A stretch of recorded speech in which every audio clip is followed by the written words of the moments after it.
Hello, and welcome to the podcast of the Euramerican National Assembly. I am Mr. Arr, and I am joined by four of our other members today. Let's go ahead and do a quick introduction, starting with Mr. Ed. Hi, I'm Mr. Ed. All right, and we also have Red. Hello. And Don. Hello. And Mr. Black. How's it going?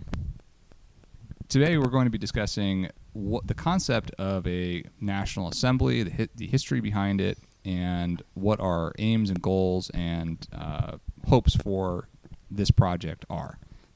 So with that said, I'm going to pass it off to Mr. Ed, who is going to start our discussion. Hi, I'm Mr. Ed. So, like a lot of us, I haven't been happy with the way politics has been going and who's been in charge. And over the years, I've kind of done a lot of research and sort of came to some conclusions. And specifically, I looked at a lot of different movements and how they operated and how they succeeded and what were their good points and bad points.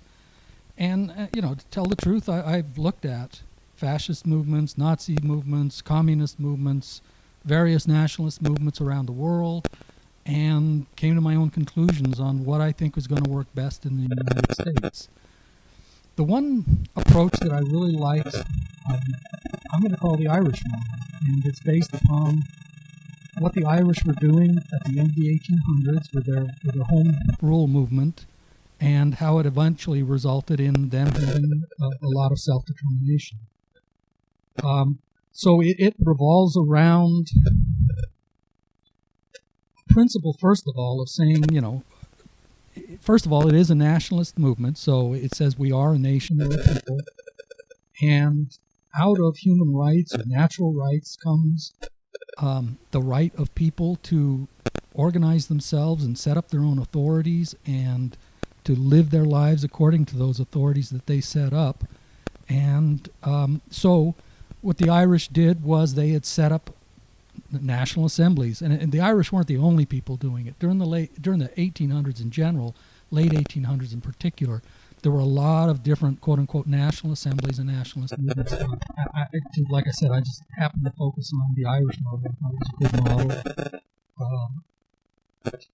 And so basically it comes down to a people deciding for themselves that they don't have to accept foreign rule, foreign imposition in any way, that we ourselves can live together as a people, organize ourselves into a community, set up our own authorities, and rule ourselves. Even though, and this is what I think is an important point in the Irish model, because they were under the yoke of the British Empire, and despite that, they were able to, on the one hand, stay legal within the British Empire, establish and successfully set up their own institutions, and eventually succeeded in gaining great autonomy for themselves. So I think it's a pretty good model, and it's not fascist, it's not Nazi, it's not communist, it's not socialist, it's not whatever you want to call it. It's based in the fundamental ideas of human rights, natural rights, the rights of people. And so we can make claims against human rights, and I think especially in the United States Empire, it lends us some authority to say, look, we're claiming that we are a nation, and we expect to be treated that way. So we can push for recognition of our ethnicity/nationality to local governments, to state governments, and eventually federal government. And we build and grow our community and our ability to assert ourselves as a people over time. So anyways, to me, that's the key part of the doctrine that I think is the Euramerican National Assembly. Right, and sorry to interject here. I think it's important to add that the Irish didn't simply say, oh, we have human rights, therefore treat us well, right? The concept of human rights is it has to be enforced, and the way that you enforce your own rights is by gaining power, and we wouldn't simply be just saying we should be treated as our own separate group. We would actually be gaining power in a legal way by organizing together. Absolutely. Do you want to add to that? Yeah. So, I mean, we all have power, would be my argument. And let me counter. I'm not really a big supporter of the concept of human rights. I believe in natural rights, and human rights are actually a particular offshoot of natural rights that, the left and, the globalists have kind of pushed. And they've tried to make themselves the authority on what are human rights. So they say these things are human rights because we say they are. We can be just as much an authority of them and say, no, these are the things that are human rights, and this is what we stand for, and negotiate with foreigners, people outside of our community, on that basis, saying we believe that this is right, we have these rights. Ultimately, I'm not disagreeing with you. So in the big picture, we have to say, where are white people, Euramerican going, and what is the future plan for us? Well, whatever that future plan for us by the people who are calling themselves the elite, the authorities, whatever, who, they've self-appointed themselves as authorities over us, we don't have to accept that. We can choose our own future and chart a path there and stay legal. At some point, there's no doubt that there will be stresses, whatever you want to call it, between us and a system that doesn't represent us, and however that happens, I can't predict. That'll be up to the individual people encountering the situations and reacting to them. But in a big kind of top-level viewpoint, we have, I can quote you, from the Universal Declaration of Human Rights. People have rights to their culture, they have rights to their nationality, and under nationality has a broad meaning, well, it has two major meanings at the national or the globalist level. Nationality means a status conferred by a state, but it also is equivalent to ethnicity and cultural identity. And so I kind of take that viewpoint, is that nationality, ethnicity, whatever you want to call it, some people want to call it race. I'm not a big follower of the concept of race. I understand it, but I think we're much more than quote-unquote a race. We are a people with a bloodline, with a destiny, with our own culture and viewpoints and wishes and desires of where we want to go. And it's going to be up to us to, realize that. And to just say, we're just people of common destiny, or common origin. Well, yes, we are, but we're more than that, would be my doctrine or viewpoint. I think one of the things that when I first started talking to you, Mr. Ed, that struck me was realizing how much I had accepted that government authority equaled authority, over me. And, you'd say like, oh, the Supreme Court decided this. I guess that's how it is now, right? But the concept of a National Assembly says we, by our own consent, are the ones that get to decide who that authority is, and we can reject that authority. Now, it doesn't mean, when people say rejecting authority, it sounds very revolutionary, right? Like we're going to violently overthrow. It doesn't have to mean that, especially when you talked about the Irish model and how they had set up their own authorities before they actually were independent in any way. They still had their own authorities themselves. And we need that. We need that to counter the authority that I would say is illegitimate at this point. It still has power, so we're still going to act legally within the bounds of what it constrains us to.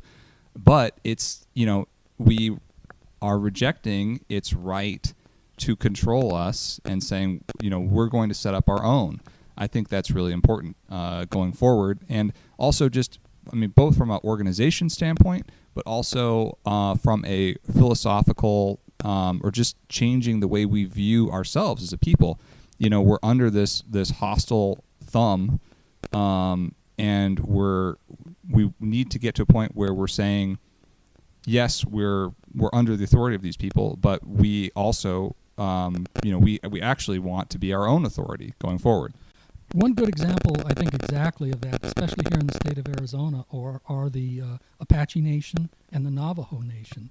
They are recognized as nations, at least as ethnic groups or tribes or bands or whatever.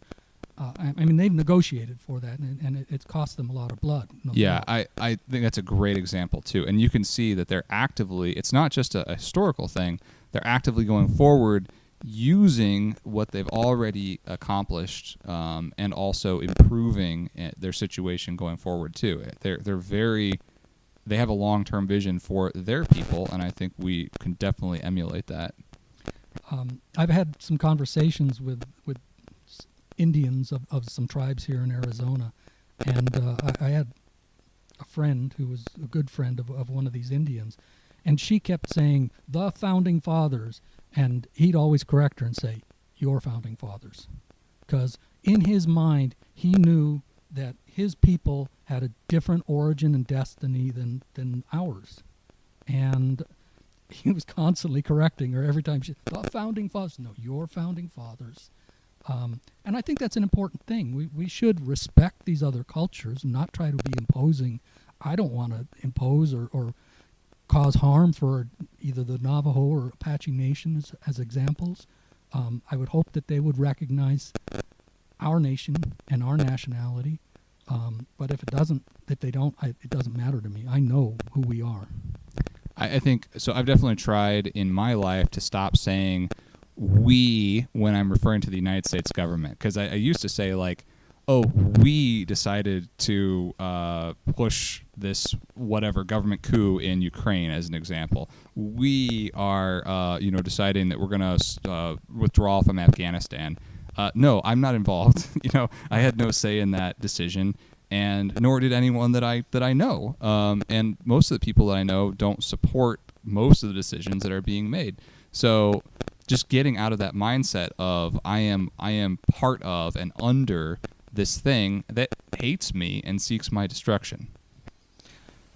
Yeah, I guess that kind of gets back to that idea of democracy. So democracy is intended as a method to establish authority. And so when people are in agreement among themselves and they agree on the form of government they're going to have, who their authorities are, and how things are going to, then you've got democracy, And it's believed that if an authority in that system was voted in, then he or she has the authority of the people.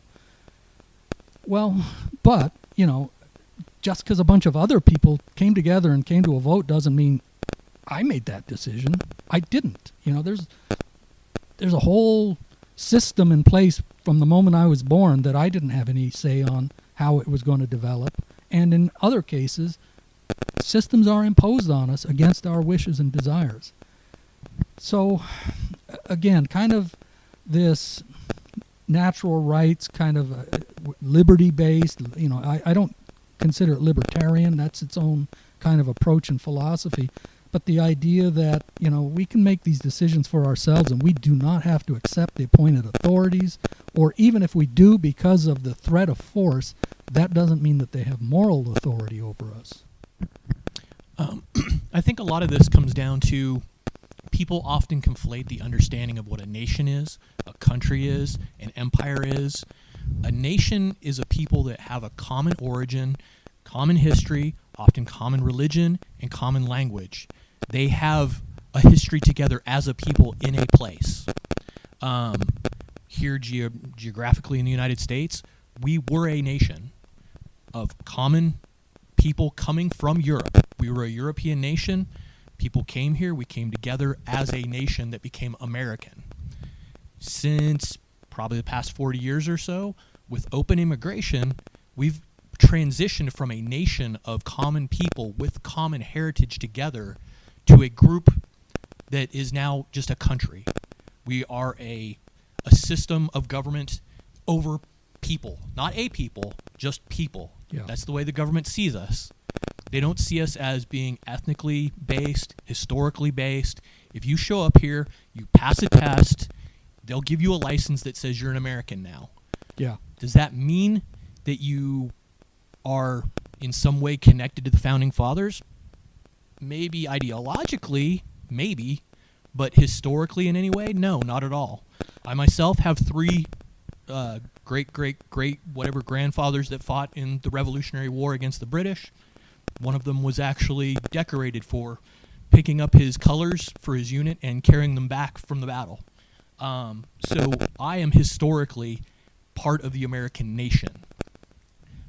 I have come to accept that the nation, it's no longer a nation. So when people say the American nation, it doesn't exist anymore.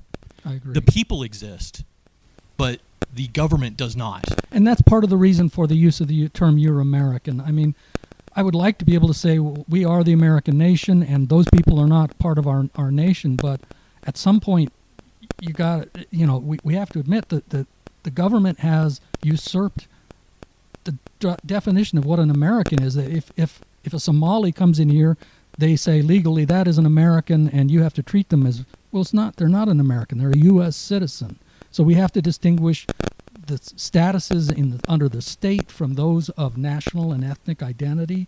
I mean, they want to dissolve all of that. That's why they're trying to conflate all of those terms. They want to eliminate our own culture and identity. But it's our job to sustain and promote our identity, our culture, our nationality, whatever. Sorry.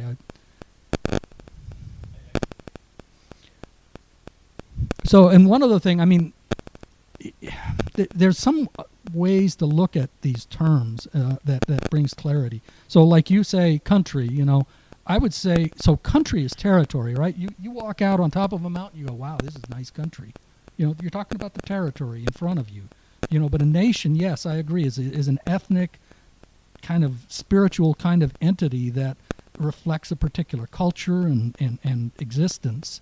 And a citizen of a state, of a government, that's an even different thing, and they're not the same. Citizenship and nationality or ethnicity are absolutely not the same thing. And I think another conflation that the system really likes to push on people is, well, and we've certainly seen it since the election in 2020 and the insurrection, quote unquote, which is that this is our democracy and that we have to defend our democracy. Really, you can say what you want about democracy. I'm sure we could talk for hours about, whether that is the best system for us to be living under. But whatever you'd like to call it, that system of governance did work for us when we were a nation with a common heritage. And now it's become a tool, which in some ways doesn't, it vaguely represents what democracy used to be. Yeah. And they still carry the legitimacy of what it used to be in order to beat down any sort of resistance against the system. Because if you resist the system, well, you're resisting democracy. Democracy is just this innocent thing. It's meant to represent people, and that's that's the foundation of our democracy. And if you question our democracy, really you're questioning rights, and you're questioning other people's rights. You want to exert force over other people because you don't believe in our democracy, because you don't believe that the election that happened in 2020 was entirely legitimate. And I mean, in some ways, that's absolutely true, because democracy, well, it has an origin among the Greeks. It's come to mean certain things in the West, but just because a bunch of people voted on something doesn't mean that, I stop having rights. Again, if somebody passes a law saying you don't have the right to live, it doesn't make it a moral law. It just means somebody wrote it down on a piece of paper. But the issue of legitimacy, and this, to me, just as important perhaps, is this concept of authority, is you decide what is legitimate. You decide who has authority. And I mean, these are, again, as part of my growth over time, I studied a lot of political theory and science and stuff about legitimacy and authority. And it's kind of a big game. Yes, the people in charge must always be working to establish their authority, their legitimacy to the people, and sometimes it's done with real mechanisms.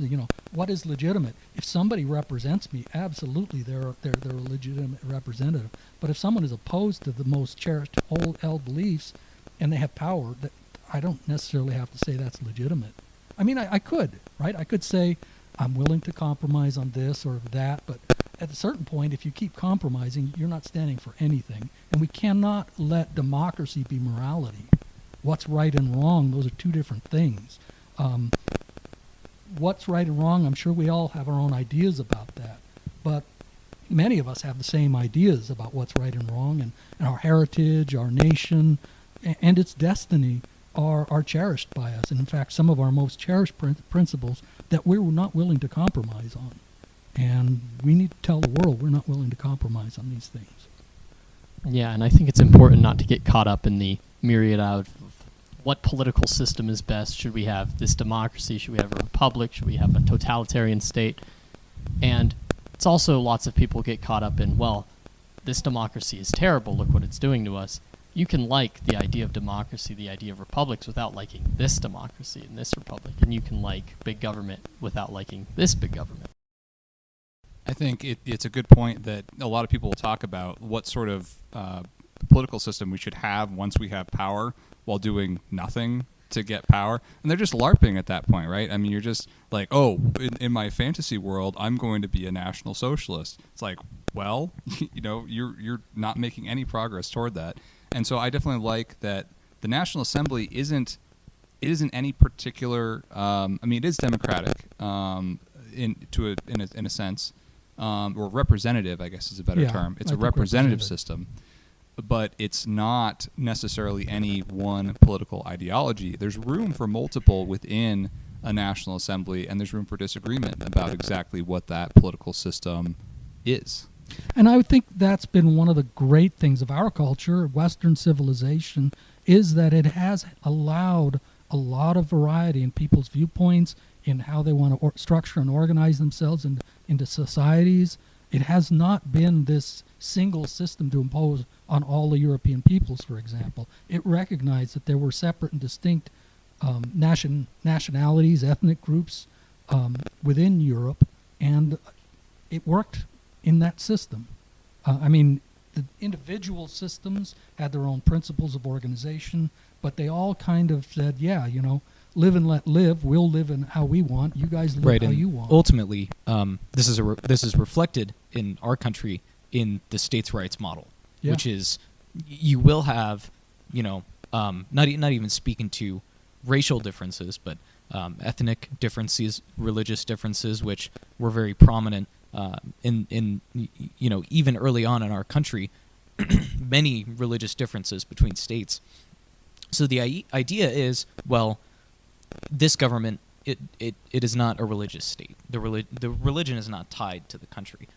Just as one example. Right. And so if you live in a state, you are not giving up what you believe in for the federal government, because you have chose to live in a state where people who are genetically and otherwise related to you by heritage or whatever else, religiously, for example, where all those people could live together and agree on a system that works for all of them, instead of all of them living within the exact same centralized system. Absolutely. So, I mean, to me, this is what we're talking about is very American. It's very much in line with the heritage of our civilization, of our culture that has developed over the past 1,000 or 2,000 years in Europe, and we've brought to North America, and in many cases we've shared our culture with people around the world who have adopted it. It's not saying they don't have their own cultures as well, but these cultural practices of governance that we've used. But the situation we exist in now is the left has assumed power through whatever means. I mean, in some cases legitimately or whatever, but now they're saying, well, we're in charge and we can do whatever we want, and we decide you don't need to exist as a people anymore. We're going to tell you how you have to, who you are, how you live. We can determine everything because we're in power now. And so getting back to the ideas of legitimacy and authority, I just say no. I reject your legitimacy. I reject your authority. That doesn't mean you don't have overwhelming force over me, but give me a chance and I'm going to break away from you. I would say one of the groups that still exists today, actually, that the founding fathers did look at was Switzerland. For most people, they think of Swiss as a people. Right. They're not.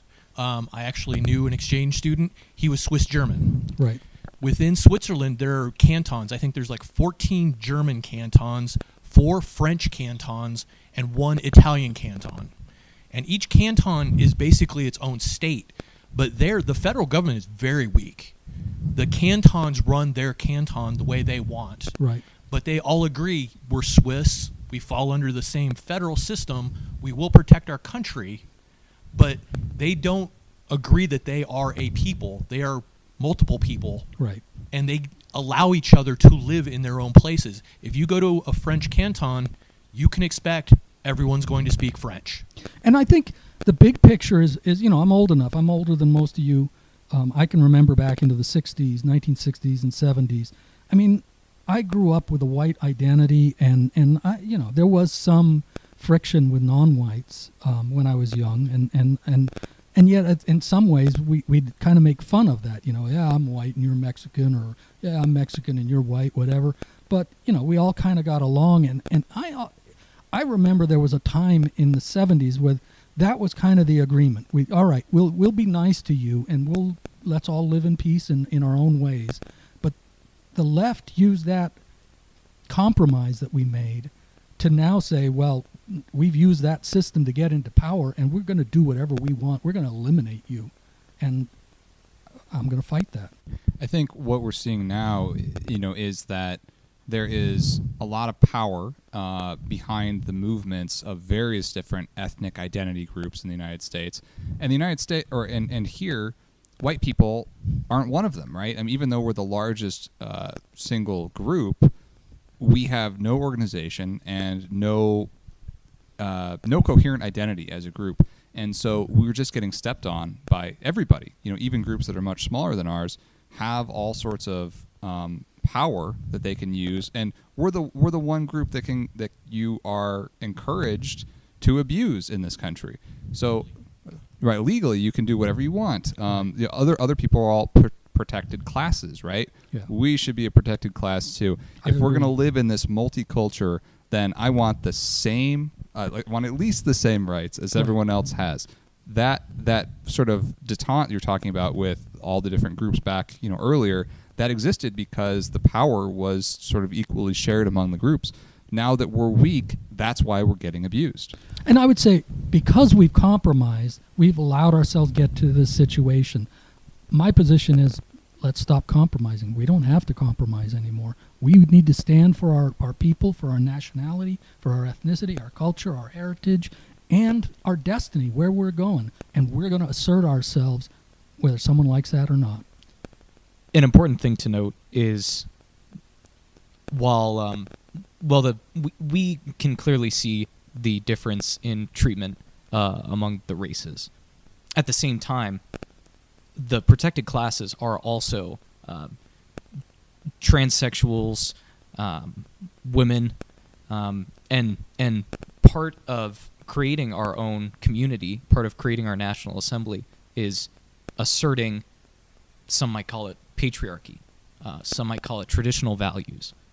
We believe in the family, which is completely opposite to what the system wants. Not only is it targeting us by race, which is bad enough, but you're not allowed to be a straight white man. It's you can divide be a and gay conquer, man. I would say they're letting anybody but white people have identity. Right. And that's because they know we are their biggest threat. I mean, look at what the FBI reports say, quote unquote, white supremacy, by which they mean any white person that doesn't like what they're doing. They're saying we are the biggest threat to their quote unquote democracy. Well, yeah, because they're trying to impose a way of life that is against our interests. And yes, we do threaten that system, but they have no right to a system that we don't accept. So it's going to be up to us to stand up and say, this is not okay. We are asserting our rights, our ethnic national rights. I mean, and that's another reason. There's actually that's the other reason for the Euramerican term. It is not a racial term. It is an ethnic term. You know, you can believe it or not. You can call yourself that or not, no matter what race. But, I mean, it is our identity. We are Europeans and we are Americans, and we're saying that is the basis of our society. That's what is our common agreement as a people. Our heritage is important. Our destiny as a people is important. Well, I think it's a pretty good start at describing what the big picture of what we're trying to do. I think it would also be good to talk about kind of some practical, goals going forward. What are we? So we understand what we want from a philosophical standpoint or political standpoint. What can we do to achieve that? What are some of the practical goals? I think one thing that Ed and I have talked about a lot is business. Getting to a point where we aren't dependent. I mean, because when we're talking about authority, it's not just government.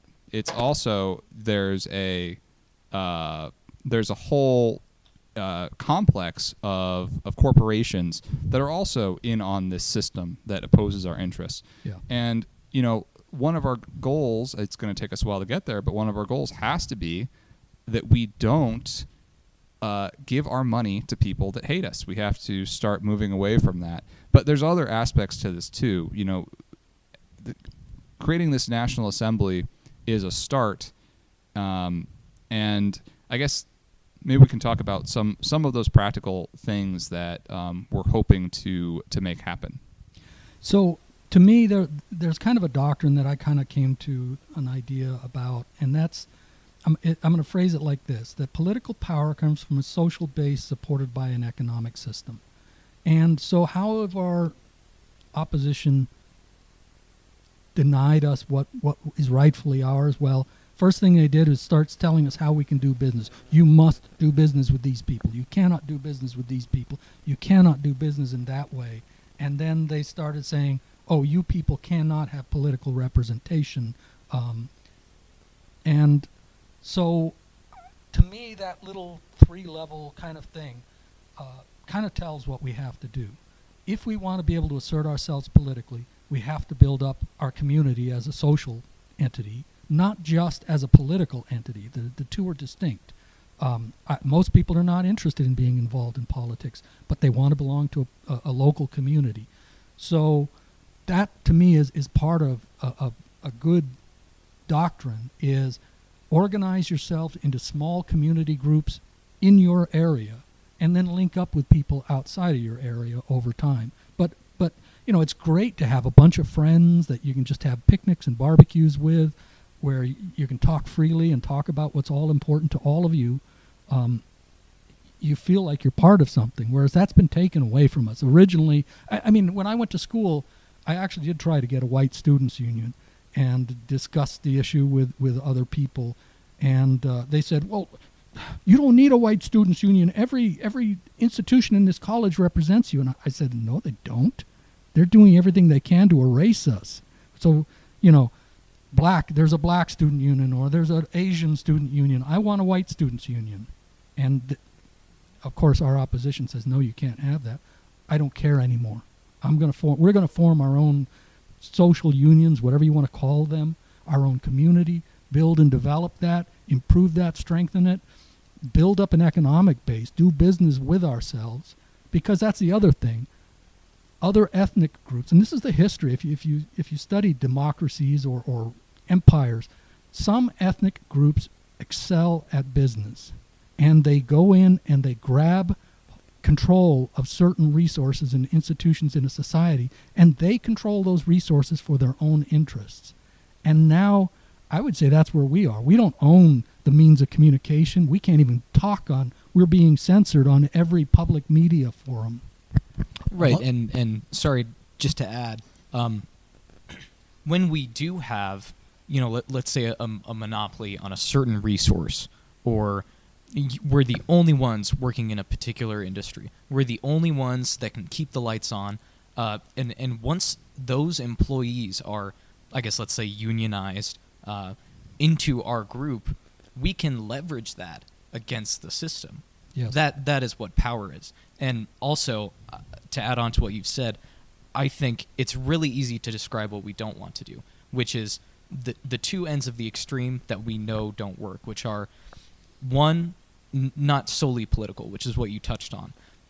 As you said, most people aren't interested in politics, and even in movements where every single person is passionate about politics, they don't get anywhere because, as we've said, democracy is not a representative system for us. It enforces things upon us because the majority said so. That's what they want. And then the other extreme would be armed, violent revolution. And we've seen crazies, people who are not mentally well, do that sometimes on their own, sometimes goaded by outside forces. And of course, they always fail. And nobody's advocating for that in the first place, but those are the two extremes that we need to stay away from. And I think what you're talking about is exactly in the middle. Right. And so empires, not just the U.S. empire, every empire has their own security apparatus that they utilize to control all of the groups that are under their control. And so the techniques of an empire to maintain itself are fairly well understood. Don't let certain movements get out of control. If they are getting out of control, you either squash them or you divert them by, you can infiltrate them with your own people, take them off in a less productive direction or whatever. We'll face those problems. There's no doubt about it. And we have to be smart enough not to allow that to happen. But they know what they're doing. When they declare, they being the federal government says that, uppity white people are their biggest threat, they're telling you that they know that we could change the system if we wanted to. A big part of this, getting back to community, is the right to associate. The right of association also means the right to not to associate. But that has been taken away, especially for white people. You cannot have a space that is just yours and your people. Everybody else can. BLM can have their own. Asians can have their own. Jewish people are allowed to have their own. But if you called anything a white organization, it is immediately destroyed, demonized, and attacked by every governmental organization that can come together, and business on top of that. So really this comes back to, we just want our right to associate with the people we like, and in that association is how you build community. But they purposely took away the right to associate by ourselves away from us. Then they destroyed our communities one by one by enforcing that these people have to be allowed to live here. We will put low-income housing in your nice neighborhoods. But you'll always notice that the very people, especially white politicians, they live like the most extreme white nationalist you could ever imagine. Their neighborhoods are exclusively white. They're gated and they're armed. Yeah. But yet, where it comes to the average middle-class American white guy, you are not allowed to have those exact same things. We're just asking for our rights back. Our right to associate. Well, we're demanding we're going to do it. Right. We're going to form ourselves into communities. We're going to organize ourselves for our own interests. We're going to assert. And it all starts, I would say, with a basic declaration. We are a people, and screw the rest of you. We don't need your approval to exist. We're going to assert our existence whether you like it or not. Right. No ethnic group in the history of the world has ever asked another group, can I exist? Right. Is it okay with you if I exist here? We have to do that again in our own country. We now have to reassert we have a right to exist here. And they may not accept that. Just because we declare doesn't mean that they have any obligation to accept it. And that's the history of the world, where one group of people eventually fights another people to gain self-control over their own lives and their own destiny. We likely will have to face that because the people who are laid against us are globalists. So their power comes from a global system, and they want to create a global system where we're nothing. They're willing to accept other ethnic groups, but they got to erase us for whatever reason. We're on their list.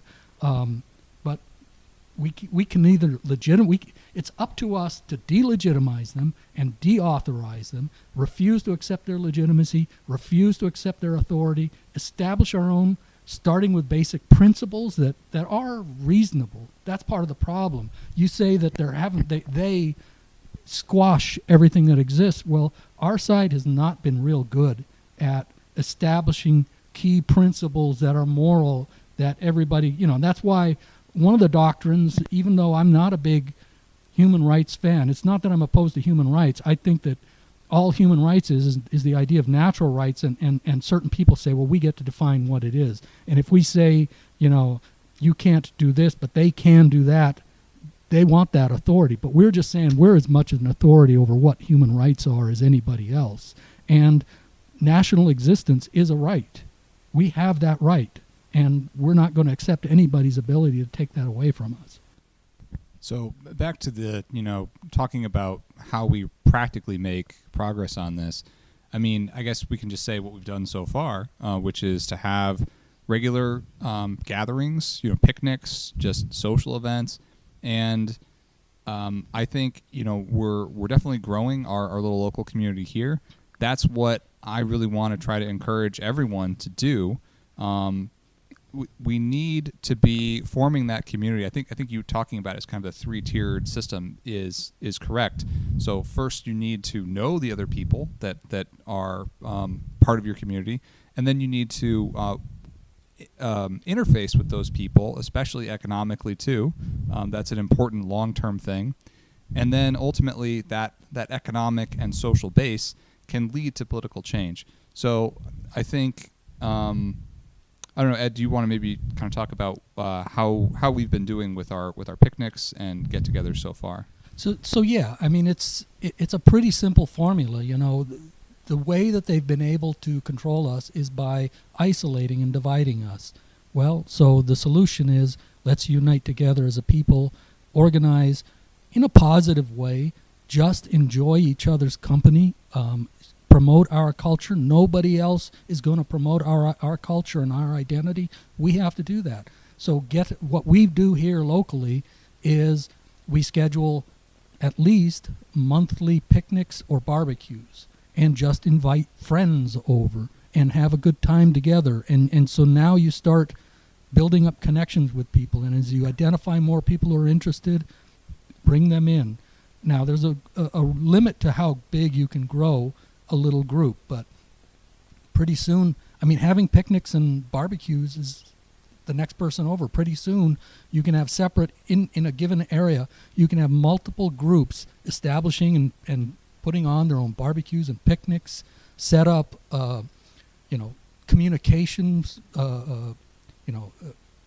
Telegram channel, Facebook, Twitter, whatever, so you can communicate among yourselves and just, I mean, to me it starts with a statement of existence. We are a nation, and from there everything follows. And you accept that reality and you say, oh, well then somebody's got to take responsibility for that, and that's me. So I've got to start putting on some events locally. And like I said, it doesn't have to be more than picnics and barbecues, but you can do more than that. I mean, we have movie nights, we have active groups. Is that the term you use? Yeah, that's our little hiking club. So we have go on hikes and exercise together, and so that's just socializing. And eventually, I can see this, the way I envision it developing, because we're at a very basic level right now, is we just keep growing this. We eventually, more people are doing it, and we'll create some mechanism to coordinate across different areas, even within our city, for example. If another group wants to set up and have picnics, this week, we'll have a community calendar, and we'll just advertise that, or it not, depending on how secure the people are concerned about, the releasing of their identities. Or there'll be separate groups just doing their own things. And you build that, and over time, we'll grow that model of, so we start out with, 10 people, and pretty soon maybe you have 2 10-people groups having regular activities and events and communicating regularly online. Pretty soon that grows, and you got 40 or 50. then you can plan maybe an annual. I like the idea of a country fair or a market or something where people can come. It's cultural. We can express ourselves culturally. All of our crafts and technologies that we do for our own people. We can share that and demonstrate that to each other, and then that model just keep growing that. Just to interject, so we're pretty comfortable with each other. We know each other's names. We're all friends here, and we treat each other that way. I can understand someone having privacy concerns, and what I'm about to say doesn't necessarily mean you have to join our group. You're being a total wuss if you don't join our particular group. But so I'll share an experience that I've had multiple times. I've been on sites full of people who feel the exact same way that we do, and you find out somebody's from the state that you're from, and you message them and you say, hey, I've got this group going, and you don't share any crazy personal information, but you tell them I've got this thing going, and if you're comfortable with it, you can you can stop by and see what it's like, and immediately you're hit with, this is so obvious. You're a Fed. I can't believe that you're doing this sort of real life thing, and I understand why people would feel that way. And again, I'm not saying that you have to join our particular group, but at some point, we're going to have to put things on the line. We're going to have to take risks by associating with each other, because if we don't, there's no other alternative. If you're not in some group, if you don't have people in real life, then you are just going to fail. You're just going to be stomped on by the system. If people are, just as an example, and I hear it a lot, people are complaining, our way of life is disappearing. Well, my response would be, well, what are you doing to promote it? Our way of life has been country fairs, people coming together, they were county fairs and things like that. People coming together and celebrating our existence. And to me, I understand some of those people that want to, in many cases, they're pretending they're revolutionaries or something, because most of them don't really do anything. But at some point, I'm telling you, I used to know people who go, I'm so down for my people, I'll die for my people. And I say, will you live for them? Will you live your life for them? I mean, that's where the struggle is. Not whether you'll die for them, but will you live for them? Will you get up every day and think, how can I make this better for my people, for my community, and what can we do to make this better? From a personal kind of situation that I came from, I was never in any kind of nationalist movements. I started watching videos online, and I came across a site called Way of the World. And he put up this thing. He said, contact me with your email, and I'll try and get you together with other people in your local area. So I took a chance. I was like, well, you got to trust somebody. So I put my email out there, and next thing I know, I got a thing, and it was an email for Mr. Ed here. And we kind of talked back and forth, and it's like, well, you want to meet at this restaurant? Okay, you got to take a risk. Yeah. Now, that doesn't mean you just go in blindly and hope for the best. When I showed up at the restaurant, I looked around. Were there any kind of weird dudes wandering about that I might not want to associate with? No, there was a nice gentleman sitting there. I told him what I was wearing, so he kind of waved at me, and I waved back. And we sat down and started talking. And that's how these things get built. Yeah. Just two people. Sometimes that's all it starts with. Two people sitting down in a restaurant saying, hey, I think we have a problem. And the other person saying, yes, we do. And what are we going to do to solve this problem? So along that lines, and I know that the Way of the World is no longer there, we've talked about part of the Euramerican National Assembly job is to try to make people connect or help people connect. So we believe that we're going to have to do something like that, provide a way for people to connect and form local community, and just do what we just talked about. I mean, so you want to know, is there someone else in my area who I can get in touch with and have a picnic or barbecue in a safe, easy way? And yeah, we want to help that happen. Well, we've actually had 2 people. That's how the NatConnect from Way of the World, both Mr. Black and Mr. Ed here, and also me, Mr. R, and Don. That's how we linked up with each other. And yeah, it was.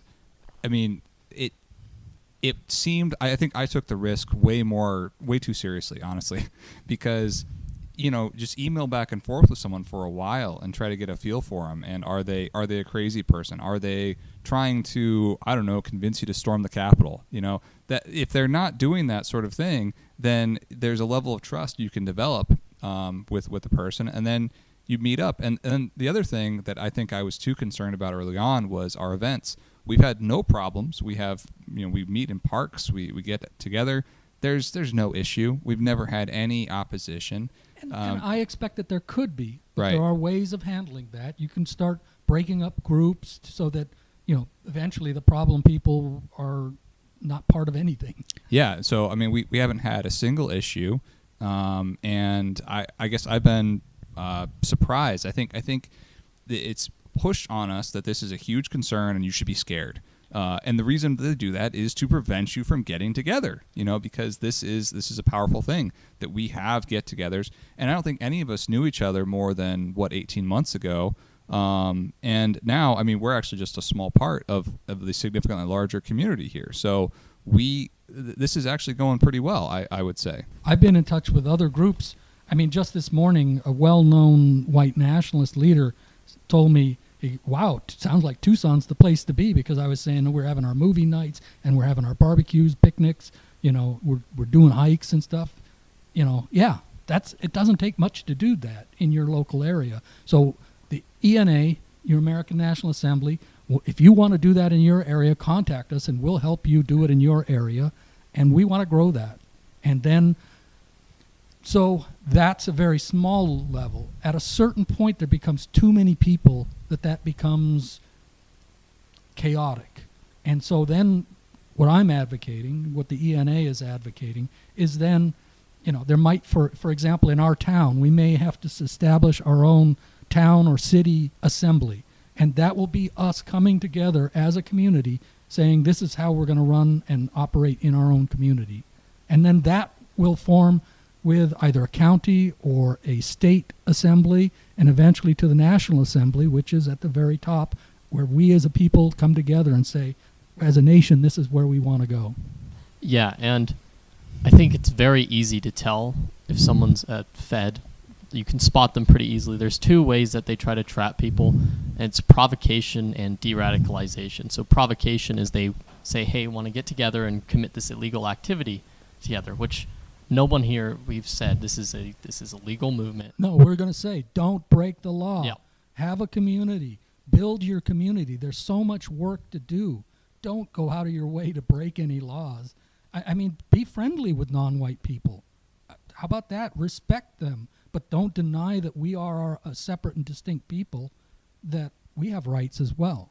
And then the second one, which we talked about, is de-radicalization, where they tell you, don't talk to anyone, don't associate with anyone, don't build your community, don't make friends, because everyone's a Fed and you're going to go to jail. When I was in college, again, I did try to get a white students union. So then I just started going out on the internet, basically, and started promoting a pro-white message. And one of the teachers goes, the school administration is watching you. And I replied to them, I said, I don't care. I'm not doing anything illegal. I'm going to stand for this idea, for promoting my people. I'm not going to break any laws, and you're not going to shut me up. Right, and even if they manage to kick you out, it's their loss, Yeah. right? Yeah. I mean, you obviously don't want to get kicked out of anything, but at some point we have to be okay with this sort of thing. If promoting a message means getting kicked out of an institution that already hates me, is it that big of a loss? Well, not is only it that, not worth it? So as we grow, we can start having local schools for children, for example. So you can't deny us to do that. And then guess what? We can even have our own universities. And that might, on the surface, sound like a silly idea, but there are Jewish universities out there, for example. Numerous ethnic groups. There are black universities. Ta-da! We don't, of course, nobody's going to give us a white university. If we're going to have it, we're going to have to get it. That's going to be our job to do. But we can do it. Well, I will say that, especially for our college-age guys now, I don't advocate just totally outing yourself at the moment. I will say there's value in just finishing up your degree and then being more open about it.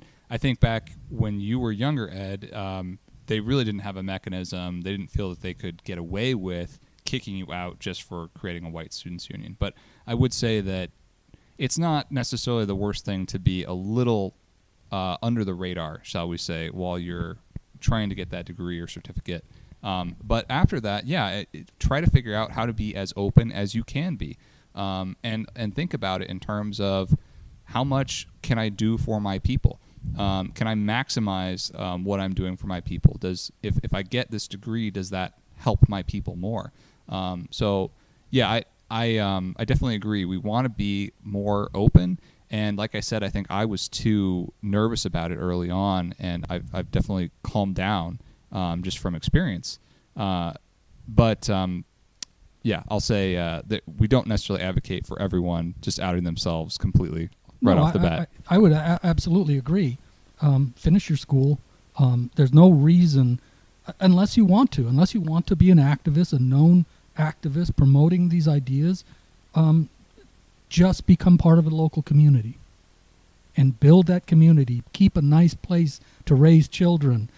If you have a specialty, use that specialty. If you're a video producer or an audio music producer, produce stuff for our community. Right. As a university student myself, I will admit that I'm complying with the mask mandate every day, and it pains me to do so. But as everyone should, I make up for it. You do your activism in a smart way, but you can go out and flyer at your local university and get other people to hear your message, and say something respectful, but grab them. It's okay to be white. Put out ENA literature. They'll contact us. We'll try to link them up with you in your local area, for example. That is just one example of something that you can do Right. as an anonymous person, and it's a small thing, but makes a big difference, especially if everyone's doing it. But I'll tell you, it wasn't any better then than it is now. They did. I went to the school administration, said, "I want a white students' union," and they said, "Are you a Klans member? Are you a white supremacist?" I said, "No, I'm insulted that you even claimed that. What, white people can't want to have their own communities and exist as a people?" And so what they're going to do is marginalize us and attempt to silence us at every opportunity. And I'm not saying go in their face and refuse to be silenced, but when you can use your freedoms in any way that benefits your people, do that. Yeah, I think it's very good for college students to be careful, but not too careful where they don't make communities. But for example, when I was in high school, they found out that I'm pro-white, and I wasn't allowed to participate in debate clubs. I wasn't allowed to make my own clubs. I was banned from most activities. I was pretty much ousted from social life, all because they had found out that I love my own people. So it's a good thing to be a little careful so that doesn't happen to you. I mean, one argument I always make, and not everybody agrees, I say, don't say anything that you're not willing to defend in court. And the reason is because you shouldn't be. Because if you can't defend it in court, they're going to use that against you eventually. So if you're going to speak up, speak lawfully. Speak truthfully, but speak lawfully. Despite the fact that the administration knew I was an active pro-white activist, guess what? I still got my degree. Guess what? I still went on to get a job. I've been working and promoting pro-white activism for years, and it hasn't hurt me. I mean, there's people who don't like me. I've lost friends. But they weren't really my friends as far as I'm concerned. Yeah, I think we can definitely be smart about it, where you weigh the costs and benefits, but also you figure out ways to actively promote our interests and our people. And I think that I have been surprised by how little it actually, how much I've been surprised by the fact that the danger is less than I thought it was. I think that that's an important thing to recognize, especially if you've been living in the online world for a while. There's so much fear of Fed infiltration or whatever, and being outed, being doxxed, that you kind of have to get out of that mindset and realize that in person, just normal people getting together, the risk is really low. My first thought, we're going to have like Antifa members that are trying to get our names and whatever. Yeah, that's a thing that's happened, I guess. But every time it has, when I've read about it, those were entirely online interactions. They don't want to meet with you. They don't want to like hang out and get to know you. That's a risk to them. Happened. And in many cases, some employers say, "I don't care, go away." Right. Yeah. One of our members has had Antifa attempt to get him fired multiple times. Antifa actually has a bug up their butt for this guy, and it's failed every time. I mean, he's just skated through every single time. I mean, there's an old saying that I kind of follow, and it may seem kind of trite, but it's do right and fear no man. So if you're doing the right thing, why would you fear any consequences of that? You're doing the right thing. And that's not saying that there won't be consequences. You won't have to pay for who you are and what you believe at times, but guess what? You would anyways, no matter what you believe. I think the biggest takeaway is people have to get together. It is critical that you meet up in person and form community. And so that's our goal here locally, and that's what we're also trying to promote other people to do. And we want to gather resources, and also, we've been doing this for a while now, and I think we've learned some lessons. My goal is that we can also sort of put those lessons learned out there and tell people, here's some best practices, here's some good ideas. If you don't know where to start, contact us, and we'll try to give you a kind of a formula that you can start to follow that keeps your risks low, and also gives you a good chance of actually meeting people who are on who agree with you and who share your identity, and it's just necessary. We have no other choice at this point. We have to do this. Yeah, they control the online world. We can control the real life world. Okay, so I think this has been pretty good. This has kind of been an experiment for us. This is our first time. Next time we do this, I'm sure we'll be even more effective in our communication. So thanks, everyone, for listening, and we will be back in a month. Thank you, Mr. R. Thank you, Mr. Ed. See ya. Bye-bye. Have a great one.